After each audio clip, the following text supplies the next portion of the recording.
I get asked a lot why I don't just go teach in a public school. Um, I would obviously make a little bit more money there. I'd have a little bit more financial security and life security if I worked in a public school. And I'm not going to say that what happened in Texas is why I don't work in a public school, but it would be lying to say that it's never something I've had to consider. Um, when I was an intern, when I was doing my final internship at a preschool on my college campus, we did have an incident where we were on lockdown because there was an armed individual somewhere on the school campus. And that could have been anywhere in the basically 2 blocks of, probably more than 2 blocks, size of the university. But everybody had to lock down. And I went on my break a little while afterwards. The kids were napping.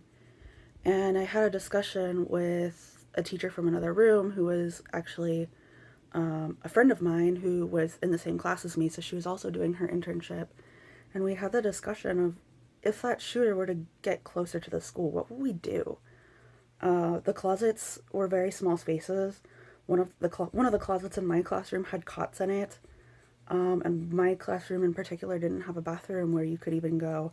So, what would you do in that situation?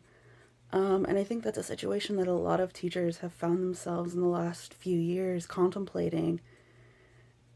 And I don't think the teachers are ever given enough thought in these situations. We're being asked to protect and to take care of children day in and day out who are not our children.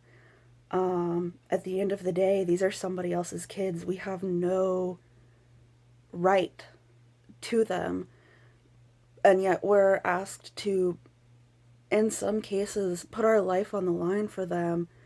And I think most of us would, but on the same token, we shouldn't have to. And that is just a devastating thought to me that as a teacher, I could potentially be put in that situation. And I don't want to be put in that situation. I think when we're looking at situations like what just happened in Texas, we really need to think about what's best for our kids and what's best for our teachers as a whole. Our school systems in general just don't have the governmental support that they need. And this is a much wider issue than just an isolated case.